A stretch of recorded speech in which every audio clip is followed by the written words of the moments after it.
Bulletin का आगाज करेंगे। केंद्र सरकार की तरफ से लाए गए तीनों कृषि कानूनों के अमल पर सुप्रीम कोर्ट ने फिलहाल रोक लगा दी है। चीफ जस्टिस की अगुवाई वाली बेंच ने मामले की सुनवाई करते हुए कानूनों पर रोक लगाई है।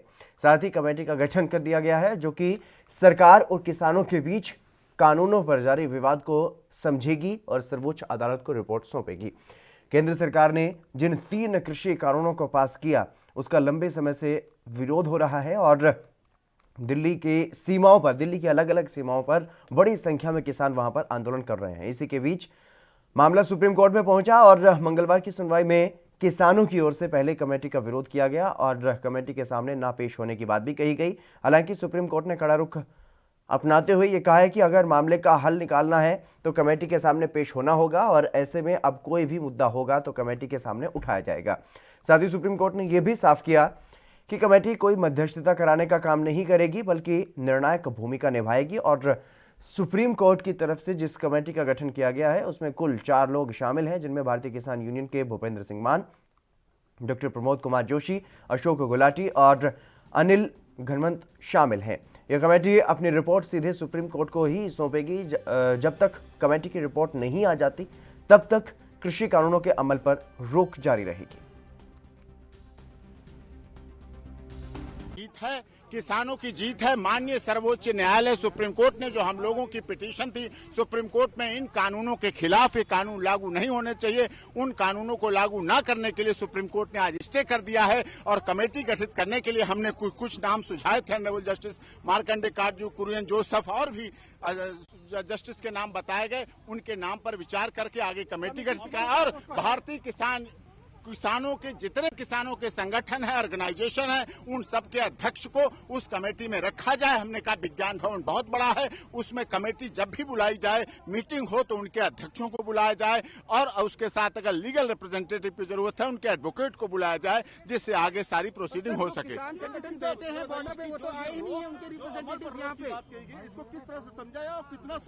ये पूरा समय लगेगा, कमेटी टाइम लगेगा, लेकिन कानूनों पर रोक लगाना भारत के किसानों की सबसे बड़ी जीत है और ये सरकार की हार है। माननीय सर्वोच्च न्यायालय ने कहीं न कहीं माना कानून गलत थे, किसान विरोधी थे, आर्बिट्रेटरी थे, अनकॉन्स्टिट्यूशनल थे, इसलिए इन कानूनों पर रोक लगा दी गई।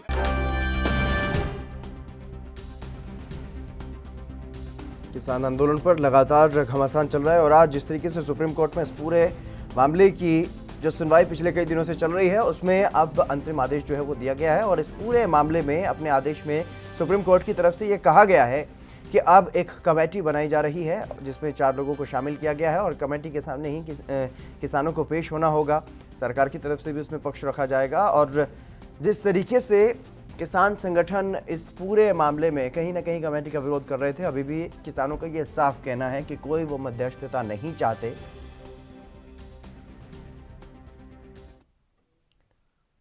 कांग्रेस से सुजाता पाल हमारे साथ जुड़ गए हैं। सुजाता जी, आपका स्वागत है एनबी न्यूज पर।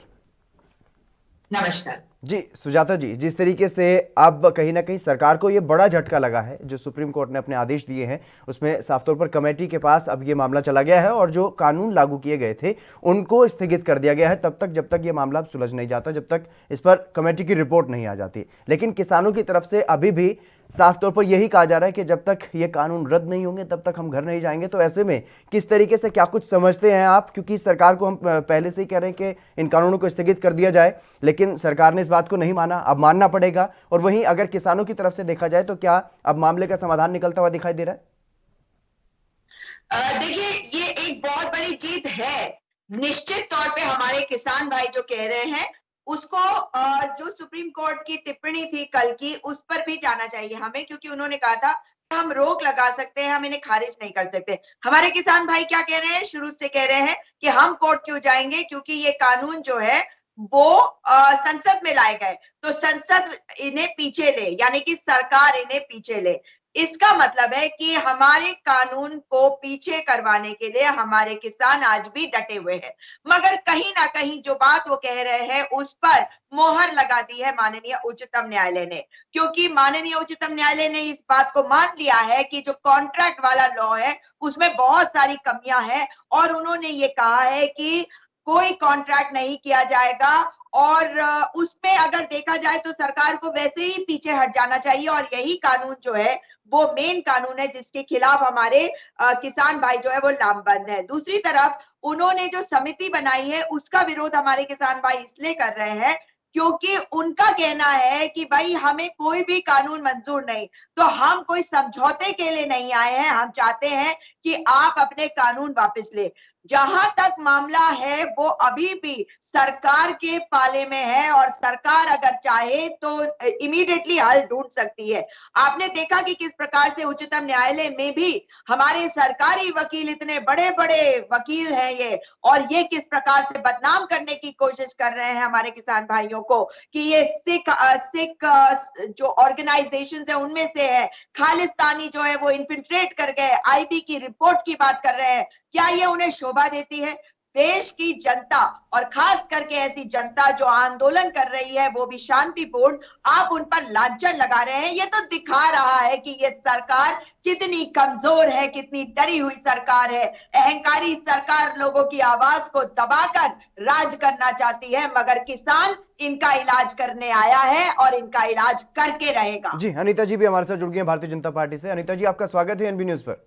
हाँ जी, नमस्कार जी अनीता जी, जिस तरीके से जब सुप्रीम कोर्ट में ये मामला गया तो पहले ही दिन सुप्रीम कोर्ट की तरफ से ये संकेत दिए गए थे कि इन कानूनों को एक बार के लिए स्थगित कर दिया जाए और जब तक इस मामले पर समाधान नहीं निकलता तब तक इन कानूनों को लागू ना किया जाए। उसके बाद भी सरकार को समझ नहीं आया। हमने भी लगातार ये सलाह भी दी है, ये सवाल भी उठाया है सरकार के सामने कि इन कानूनों को एक बार के लिए स्थगित कर दिया जाए, लेकिन तब भी नहीं माना। अब मानना पड़ेगा, लेकिन अभी भी क्या लगता है कि समाधान निकल जाएगा जल्द?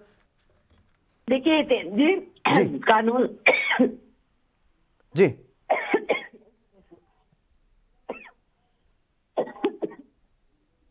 देखिए, सबसे बड़ी बात यह है कि इस समय जो है सरकार ने जो कानून पास किया है, सुप्रीम कोर्ट जो कहेगी वो होगा, लेकिन किसानों की सरकार है। और सबसे बड़ी बात, जो किसान पंजाब वाले वहाँ विरोध कर रहे हैं, पंजाब की अपनी कांग्रेस सरकार ने वहाँ पे लागू क्यों किया? अगर उसको इतना ही था, जो कांग्रेस इतना बोल रही है, कांग्रेस इतना बात कर रही है, तो उसने अपने स्टेट में क्यों लागू कर दिया इसको? किसने कहा था? अगर जब स्टेट पे छोड़ा तो स्टेट में सबसे पहले पंजाब में क्यों लागू कर? कांग्रेस जो किसानों के कंधे पे राजनीति कर रही है ना, ये राजनीति नहीं चलेगी। या तो आप जो है वो करिए, या जो नहीं है तो ना करिए। सबसे पहले कांग्रेस प्रवक्ता से पूछिए कि आपने अपने स्टेट में क्यों लागू किया। जी सुजाता जी, कांग्रेस पर ये लगातार आरोप लग रहे थे, वो श्रोमणी अकाली दल की बात हो। जी सुजाता जी, स्टेट के अपने अलग कानून है, लेकिन वो इन्हीं कानूनों से मिलते जुलते कानून है, वो पहले ही लागू हो चुके हैं पंजाब में। सुजाता जी देखिए, कैप्टन अमरिंदर सिंह जी इस बात को क्लैरिफाई कर चुके हैं कि ये फेक न्यूज है, ये बेहद ही इररिस्पॉन्सिबल मीडिया रिपोर्ट्स है जिसमें ये कहा जा रहा है कि पंजाब में ये तीनों कृषि कानूनों को लागू किया गया है।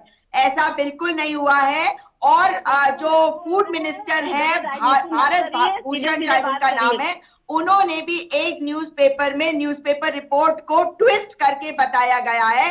बल्कि अमरिंदर सिंह जी तो बार बार ये कह रहे हैं कि नरेंद्र मोदी जी जो है इन लॉज को विड्रॉ करें। वो कह रहे हैं, बार बार इस बात को उन्होंने कहा है कि वो पहला राज्य है जिन्होंने इन कानूनों का विरोध किया है। जी अनीता जी, आ रहा हूं आपके पास।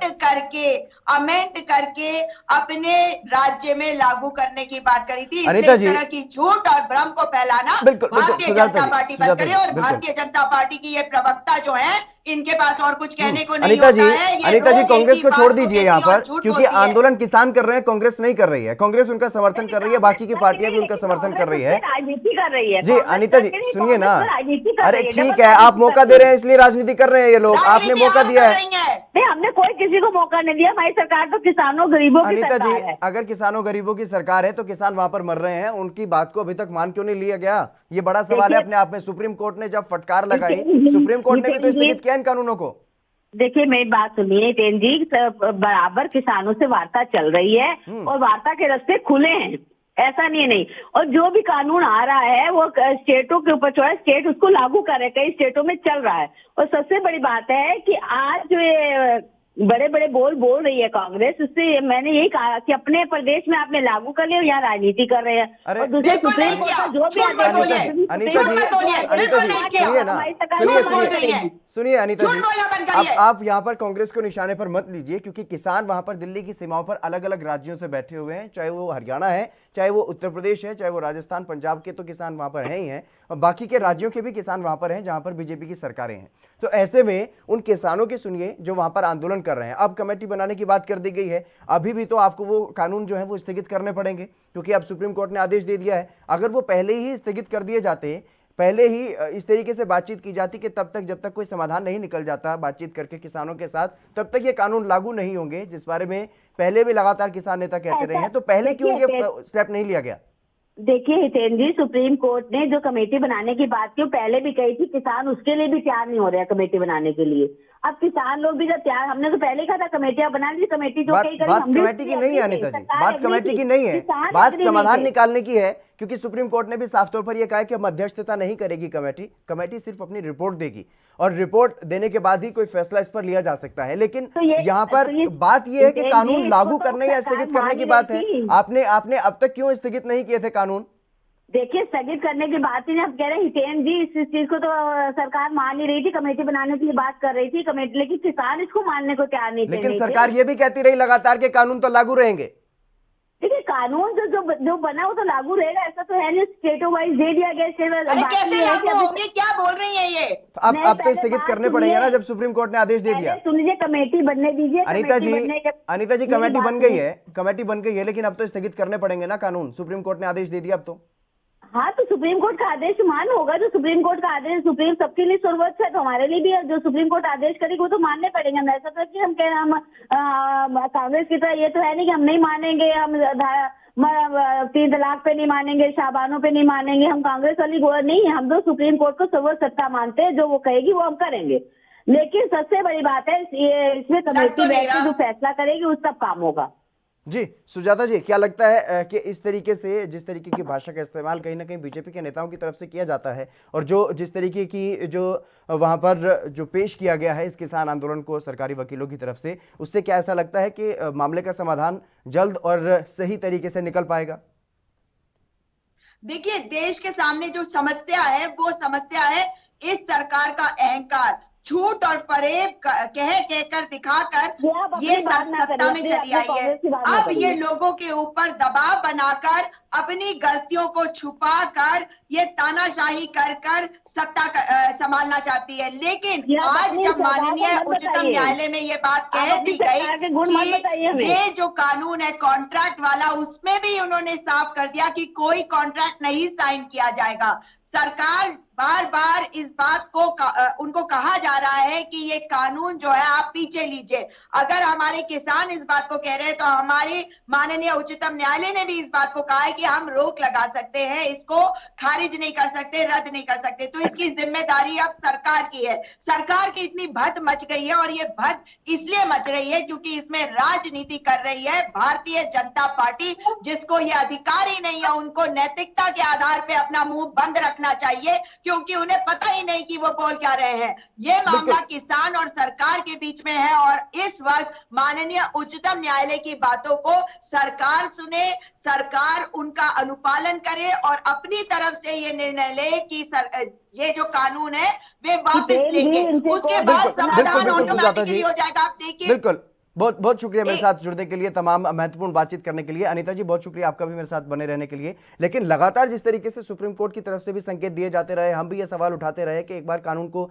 स्थगित जो है वो कर दिया जाए और उसके बाद चर्चा की जाए किसानों के साथ, तब कोई समाधान निकल सकता है। लेकिन सरकार की तरफ से लगातार ये कहा जाता रहा कि कानून तो लागू होकर के रहेंगे। लेकिन आखिरकार अब सुप्रीम कोर्ट से जब फटकार लगी है सरकार को, तो सरकार की किरकिरी हुई है और सरकार को अब ये जो कानून है वो स्थगित करने ही पड़ेंगे।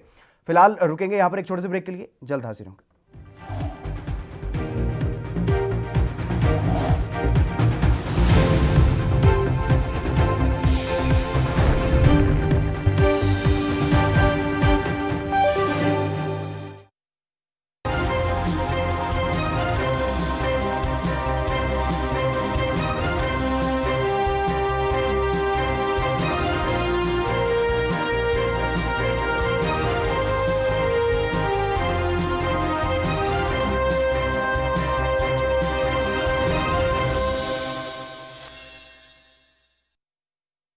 क्या आप दुबले पतले कमजोर हैं, आपकी सेहत नहीं बनती?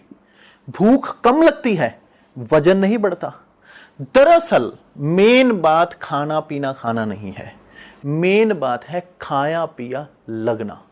और अगर खाया पिया लगेगा ही नहीं तो सेहत बनेगी कैसे? इसलिए हमारी संस्था सन्यासी आयुर्वेदा ने एक ऐसी दवा बनाई है जो कि आपके पाचन तंत्र को, आपके लीवर सिस्टम को ठीक करने का काम करती है, ताकि आप जो भी खाएं उसका पूरे का पूरा निचोड़ आपके शरीर को लगे, आपकी भूख बढ़े, खाया पिया सही से लगे, नया खून बने, हड्डियों में जान आए, वजन बढ़े, ताकत बढ़े, चेहरे पर नूर आए और आप मोटे तगड़े खूबसूरत पर्सनैलिटी के मालिक बन जाएं। यह दवा पूरी तरह से आयुर्वेदिक होती है। इसका शरीर पर कोई भी साइड इफेक्ट, कोई भी नुकसान या दुष्प्रभाव नहीं होता। लड़के लड़कियां दोनों इसका इस्तेमाल कर सकते हैं और पहले 15 दिन के अंदर ही आपको इसका असर महसूस हो जाएगा। सिर्फ 650 रुपए की पूरे 1 महीने की दवा होती है और आप इसे घर बैठे 01145454545 पर फोन करके दवा मंगवा सकते हैं।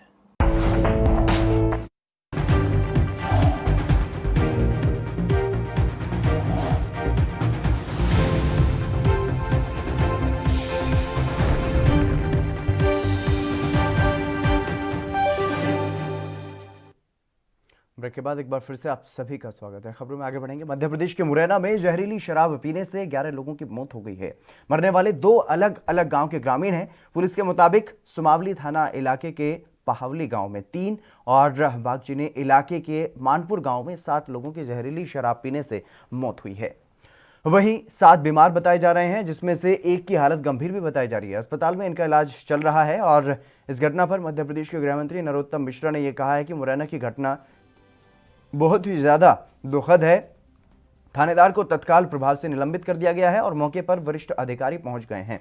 दोषियों को बख्शा नहीं जाएगा। मुरैना हादसे पर पूर्व सीएम कमलनाथ ने शिवराज सरकार पर निशाना साधा है। उन्होंने कहा है कि गाड़ दूंगा, टांग दूंगा, लटका दूंगा, सब दिखावटी और गुमराह करने वाली बातें हैं। बीजेपी सरकार में माफियाओं के हौसले बुलंद हैं और सारी कार्यवाही दिखावटी है। बड़े माफिया अभी भी निर्भीक होकर के अपने काम को अंजाम दे रहे हैं। माफियाओं को हमने नेस्तनाबूद कर दिया था, वो बीजेपी सरकार आते ही फिर से मैदान में है। और वहीं इसके पहले उत्तर प्रदेश के बुलंदशहर में भी जहरीली शराब पीने से 5 लोगों की मौत हो गई थी। मामले में थाना पुलिस की लापरवाही मानते हुए थाना प्रभारी दीक्षित कुमार त्यागी, हल्का इंचार्ज और चौकी प्रभारी अनोखे पुरी को निलंबित किया गया था। साथ ही मामले में 3 लोगों को भी हिरासत में लिया गया।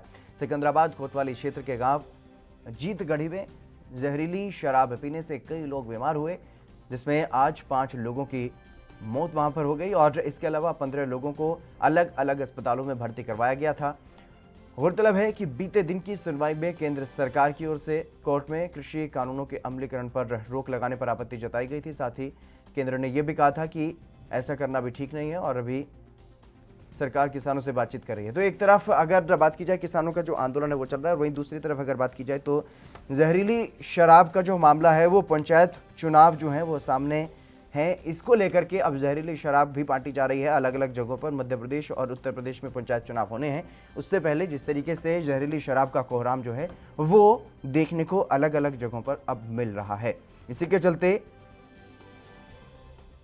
इससे पहले बुलंदशहर में 5 लोगों की मौत हो चुकी है। मुरैना की दुर्भाग्यपूर्ण घटना अभी जांच जारी है, लेकिन प्रथम दृष्टया सुपरविजन में लापरवाही करने पर डिस्ट्रिक्ट एक्साइज अफसर को सस्पेंड किया गया है। जांच के बाकी तथ्य जैसे आएंगे, चाहे किसी का दोष या लापरवाही हो, किसी को छोड़ा नहीं जाएगा, सख्त कार्रवाई की जाएगी। बहुत ही दुखद प्रसंग है ये। वो जो राठौर है जिससे शराब ली थी, उसकी माँ कल मर गई थी। वो फ्यूनरल में था और फ्यूनरल के बाद से गायब है। मुझे लगता है हम आज उसे पकड़ लेंगे थानेदार को सस्पेंड करने का मैंने बोल दिया है। जहां पर ये घटना हुई है अधिकारी मौके पर पहुंच गए हैं। एक जांच दल बोला है, जल्दी जांच दल जैसे ही आता है मैं फिर आपके सामने आता हूं, जो भी रिपोर्ट आती है फिर आता हूं। सब पे उज्जैन में भी आपने देखा होगा बहुत सख्त कार्रवाई की, सभी अधिकारियों पे और बड़े अधिकारियों पे कार्रवाई की थी जैसी जांच आई थी, और यहां भी ऐसा होगा। दोषी कोई भी नहीं बख्शा जाएगा, कितना भी बड़ा हो।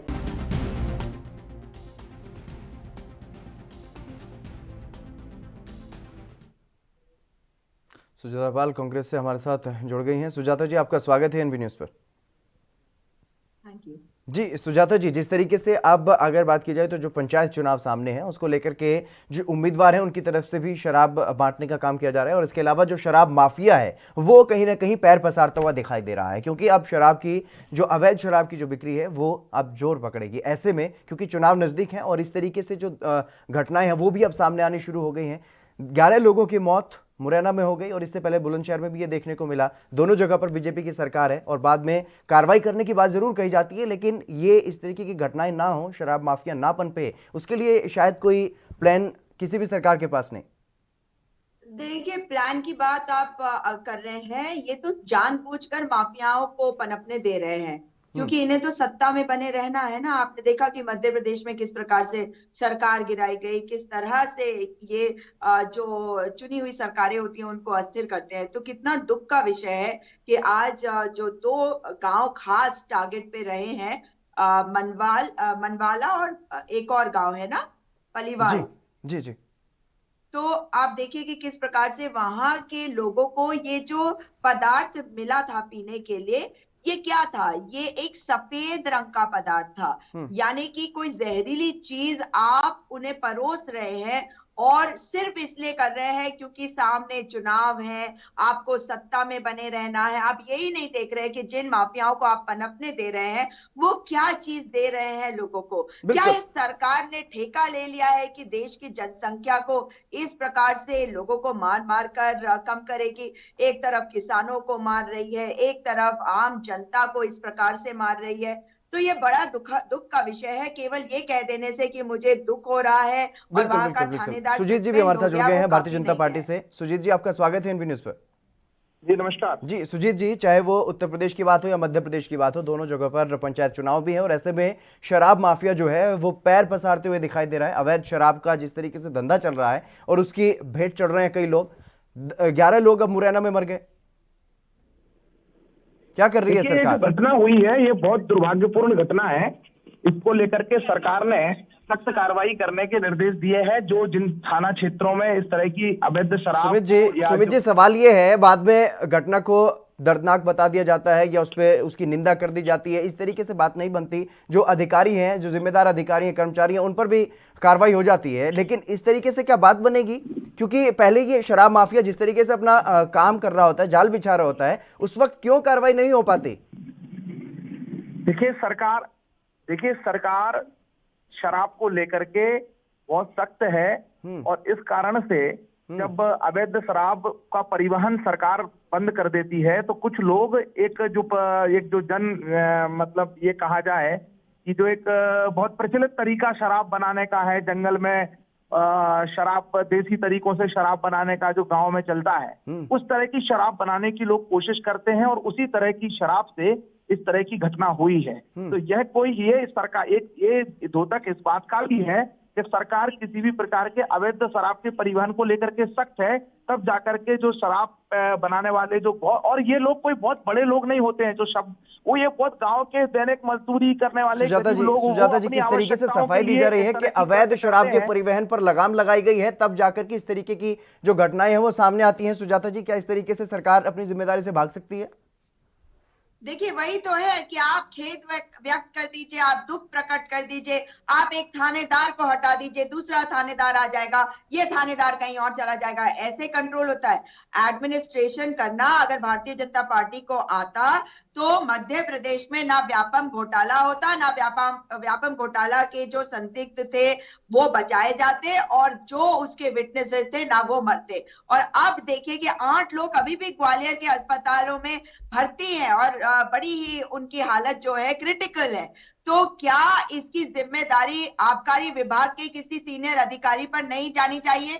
क्योंकि एक आबकारी विभाग होता है और अगर इस तरह का स्पूरियस लिकर जो है वो कंज्यूम करके लोगों की मृत्यु हुई है तो जिम्मेदारी तय होनी चाहिए, ना कि इस तरह से एक व्यक्ति को इधर से उधर करके, वो भी थानेदार को, उसके बाद आप कह दीजिए कि हमें बड़ा दुख है, हमने कार्रवाई करी। जिस परिवार के साफ तौर पर यह आरोप लगाया गया है पूर्व सीएम कमलनाथ की सोचिए। तरफ से कि ऐसे जो माफिया थे उनको नेस्तनाबूद करने का काम किया था उन्होंने, लेकिन शिवराज सरकार में फिर से ये पैर पसारने लगे और ये जो कार्रवाई हो रही है वो सारी दिखावटी है।